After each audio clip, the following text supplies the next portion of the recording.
Hello, I'm Kamla here.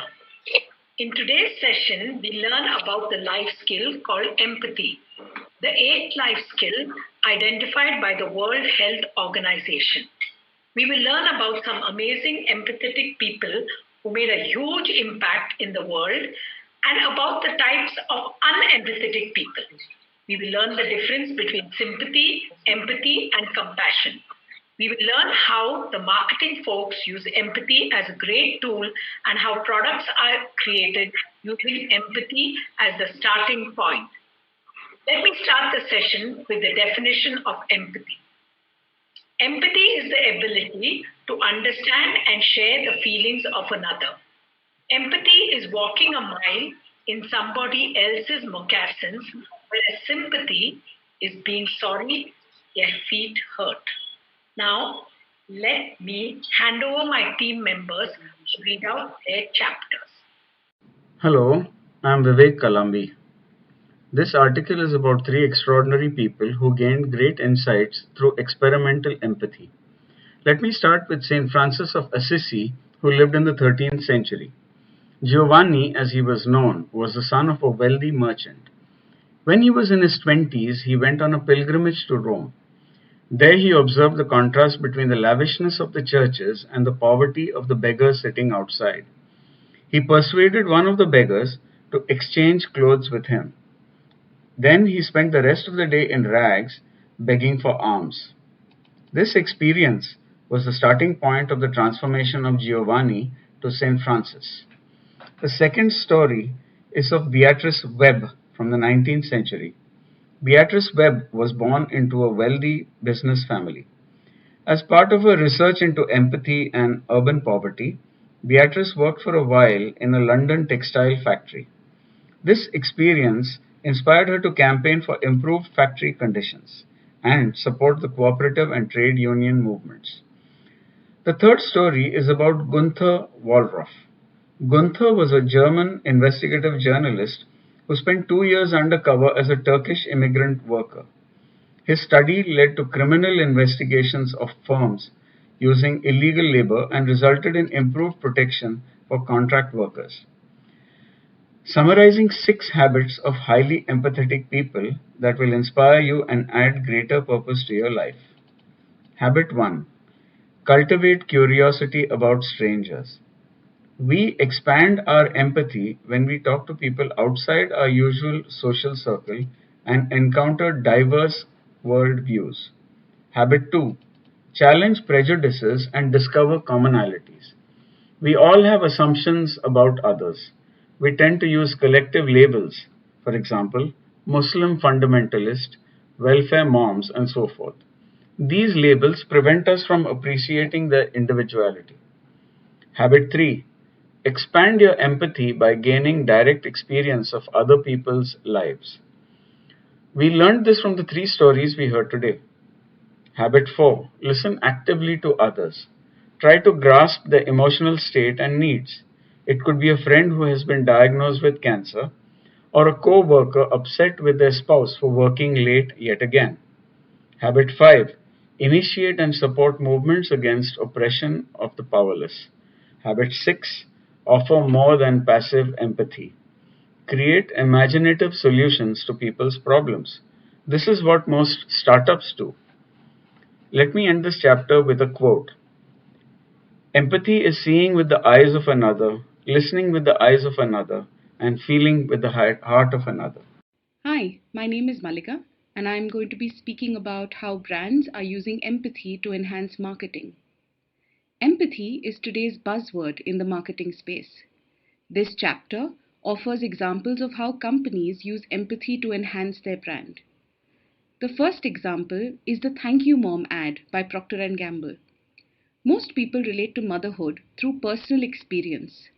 Procter & Gamble channeled their relatability by depicting a parent's struggles. The tagline for the Thank You Mom campaign was, "The hardest job in the world is the best job in the world." The second example is Delta's Pizza Party for its delayed passengers. In 2017, Delta Airlines cancelled hundreds of flights due to extreme weather. Thousands of passengers were stranded. This event could have resulted in a tsunami of social media complaints. But Delta turned the situation around by delivering hundreds of pizzas to the stranded passengers, and this demonstrated that we understand your suffering and we care. The third example is the awareness created by the National Autistic Society. The National Autistic Society found that 99% of people in the UK had heard of autism, but just 16% understood autism in a meaningful way. They created a campaign to help people appreciate what it is like to be autistic. Our surroundings look and sound normal to us. To an autistic child, these same surroundings look chaotic and sound like a mind-numbing cacophony. This was effectively captured in the video called Seeing the World Through the Autistic Child's Eyes. The punchline of the video was, "I'm not naughty, I'm autistic, and I get too much information." The fourth example is the Real Beauty campaign by Dove. Dove found through a study that just 4% of women consider themselves beautiful. They asked several women to sit as models. Then they asked a stranger to look at the women and describe them to an artist. He drew the models based on what the stranger said. When the women looked at the pictures, they saw how beautiful they were in other people's eyes.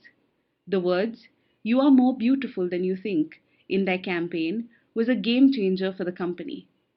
These words were about empathy, encouraging self-belief. Let me end this chapter with a quote from Rebecca O'Donnell. Empathy is walking a mile in somebody else's moccasins. Sympathy is being sorry their feet hurt. Thank you. This article is about the types of unempathetic people. The dodger versus the advisor. The dodgers do not know what to say, their eyes dart, they change the subject, they check their phone. They do not know how to show empathy. The advisors, on the other hand, provide numerous solutions to your issues. They suddenly become experts on everything. Then there's the positive picker-upper versus the one-uppers. The positive picker-uppers cannot help but paint a silver lining over your pain. They want you to look on the bright side. And the one-uppers will tell you that no matter what happens to you, there will always be someone in the world who has it worse. The minimizer versus the dramatist.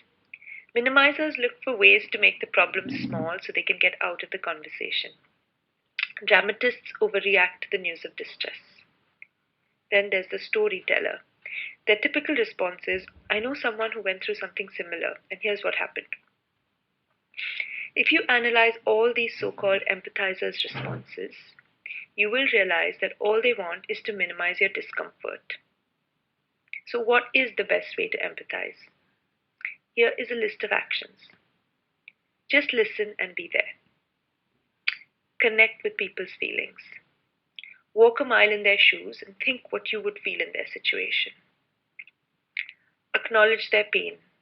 Convey that you are there for them, either verbally or just by touch if your culture allows. Do not ask what you can do to help. Figure out how you can help. Here is a story about sympathy and empathy. A coach had formed a community of veteran women to guide career women. One of the coach's common issues was that no one gave them jobs after their maternity break. The coach felt sorry for them. She felt angry about the industry, and she felt helpless because she could not find them a job. She assessed her state of mind and recognized that she had been in sympathy mode all along and not in empathy mode. Rather than being angry, sad, helpless, she should have identified what she could do for them. Did they need training? Did they need confidence building? She understood that sympathy is a passive act, whereas empathy is a proactive act.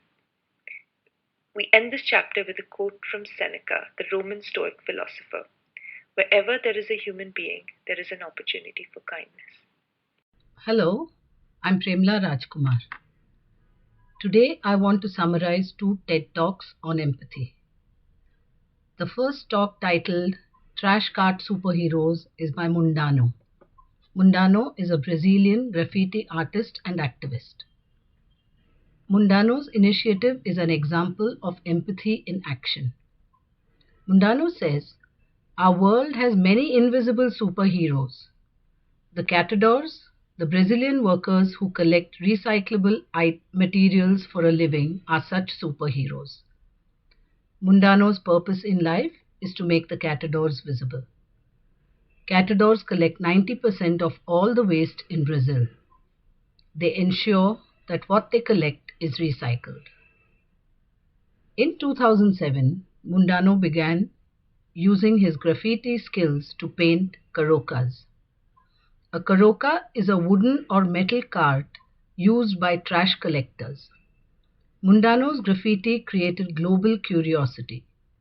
It gave much needed visibility to the catadores. Carocas became a famed mobile art exhibition. Mundano started a collaborative movement called Pimp My Caroca. He raised funds to provide healthcare services for catadores and to get them safety shirts, gloves, raincoats, and eyeglasses. The Pimp My Caroca movement is now 800 volunteers strong. The carocas are painted by 200 street artists. Mundano inspires us to look within for the talents we possess and to express these talents to benefit our invisible superheroes. The second talk is by Joan Halifax. Joan Halifax is a Roshi or Buddhist spiritual leader. For the past 40 years, she has been working with people in the last stage of their lives. Every year, Joan takes clinicians into the Himalayas and the Tibetan Plateau. She runs clinics in these remote regions where medical care is non-existent. This is what Joan says about compassion. Compassion is the capacity to see clearly into the nature of suffering. It is a realization that I am not separate from this suffering. It is an inspiration to transform suffering, and it is about not getting attached to the outcome. Joan says, pity, moral outrage, and fear are compassion's enemies. Many of us think that compassion drains us, but my experience says that it truly enlivens us. She also believes that compassion enhances our immune system. She wants the world to learn from women. Women, according to Joan, manifest the strength that arises from compassion, and they have infused societies with kindness all along. Let me end this chapter with a quote from Plato. Be kind, for everyone you meet is fighting a hard battle. Hello, I'm Nilima Kalambi. Today I want to summarize two books about empathy. The first book, titled Well Designed, is by John Colco, the founder of the Austin Center for Design. This book is a guide for designing products using empathy. John walks the reader through eye-opening insights from his career in product design. He says that we often forget the actual customer's needs in a world obsessed with cool new features. John says that design thinking is about designing for feelings, not features. He asks product designers to understand two things. Understand that people are emotionally invested in their goals, and that people's expectations determine their emotional responses. Most brands have a value proposition. Value proposition is a promise to create products that will bring value to a customer. John advocates that companies work not just on value proposition, but also on emotional value proposition. Colco believes that audiences are essentially in dialogue with the products they use, so we need to endow our products with personality. During our study, we found something called ethnographic research. Ethnographic researchers interact with the study's participants in their real life environments and suggest valuable inputs to product designers. The second book I want to summarize is titled Disguised by Patricia Moore. Patricia Moore was a young designer living in New York. Early one morning in 1979, she stepped out to experience the world as an old lady. She disguised herself as a woman 3 times her age. She then tried shopping in supermarkets, going up and down stairs, and in and out of department stores, catching the bus, opening fridge doors, using can openers, and much more. At one point, she was robbed, beaten, and left for dead by a gang of youths. After her After her empathetic research, she concluded that the world was not designed for senior citizens. The pill bottles demanded too much dexterity. The telephones were too hard to dial. Climbing the steps onto a city bus was a dangerous ordeal. Patricia continued this experiment for over 3 years. Her experience inspired a new generation of designers called empathetic designers. The book disguised as the book disguised is Patricia's journey over these 3 years. Let me end this chapter with a quote from Mother Teresa. If you judge people, you have no time to love them. I'm Shyam Kagal. Today, I want to summarize two movies based on empathy. Coincidentally, both the movies are about someone helping others to reach their homes. The first movie is a 1982 Spielberg movie E.T., The Extraterrestrial. A small group of alien botanists secretly visit Earth under cover of the night to gather plant specimens. When government agents appear on the scene, the aliens flee in their spaceship, but in their haste, one of them is left behind, surrounded by an intimidatingly strange and unknown environment. Alone and fearful, the marooned creature is fortunate to be discovered by a 10-year-old boy, Elliot, who, after the initial shock, decides to take him in. Little by little, a bond forms between Elliot and E.T. As our planet becomes a prison brimming with dangers and government agents, Elliot and his team of rescuers work hard to find a way to reunite E.T. with his otherworldly family. What do we learn from this movie? People from other cultures have different skills and talents. It is not always easy to communicate with the host culture in the way that they understand and relate to, even if it is the same language. Bridging cultures comes through true and authentic connections. The second movie is a Bollywood movie titled Bajrangi Bhaijaan. This movie is about an Indian young man's journey trying to reach a lost young mute Pakistani girl back to her homeland to reunite her with her family. The hero, Bajrangi, didn't know how to reach the girl to her home. She was deaf-mute and too young to communicate from where she came. Bajrangi's sheer will to help the child gives him power to tackle all the hazards, the objections from his father, hurdles by the government officials of both the countries, and even the mob suspecting foul play. What do we learn from this movie? Empathy has no boundaries. It transcends them. This movie shows two boundaries.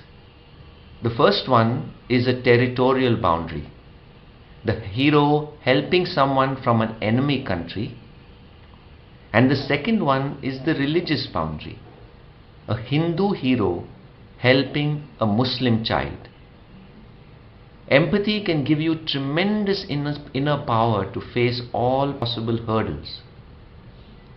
When you put all your efforts to help someone, you get support and help from unknown quarters, like the Pakistani reporter Chand supported Bajrangi in his endeavour. Let me end this chapter with a quote from Carl Rogers. Empathy is a special way of coming to know another and ourselves. Hello, I'm Prabodh Siru. Today I want to share a story of Narcissus from Greek mythology. Narcissus was so full of self-glory that he rejected all attempts of others to earn his affection. When the goddess of love got word of this, she punished Narcissus by a curse. And because of this curse, Narcissus fell in love with his own reflection and ultimately killed himself because he could not bear the agony of unfulfilled love. What do we learn from this story? This is a story of someone who has no empathy for others.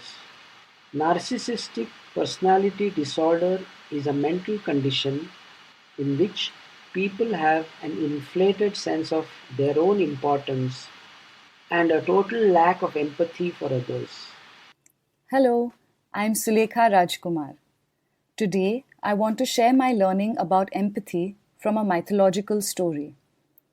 This story is about Ram and Shabri from Hindu mythology. Shabri was a hunter's daughter. The night before her wedding, her father bought 1,000 cattle to be sacrificed, as was the custom among hunters at the time. Moved by compassion for the animals, Shabri ran away from the wedding party. After days of travel, she met sage Matang and accepted him as her guru. When Matang was about to die, Shabri wished to die with him. But Matang asked her to wait for Lord Ram's visit. In obedience to her guru's wishes, Shabri waited for Ram's arrival. Every day, she would go out of her ashram and pluck berries for Ram. She would then taste each fruit and put it in her basket only if it was sweet. It didn't occur to her that she shouldn't taste the fruit before offering it to someone else. Finally, Ram arrived at her hut. Shabri offered all the half-eaten berries to the Lord. Ram looked at the fruits and ate them. Lakshman, Ram's brother, was angry with Shabri for offering half-eaten fruit to Ram. But Ram told him about Shabri's story and explained her intent behind tasting the berries. What do we learn from this story? When dealing with others, one needs to understand the intent behind their actions and to think about why they acted in a certain way, however illogical it may appear. Let me end this chapter with a quote from Tare Mafi. All I ever wanted was to reach out and touch another human being, not just with my hands, but with my heart. We hope that our efforts helped you understand the basics of empathy. A regular listening to this audio will be our reward. Thank you.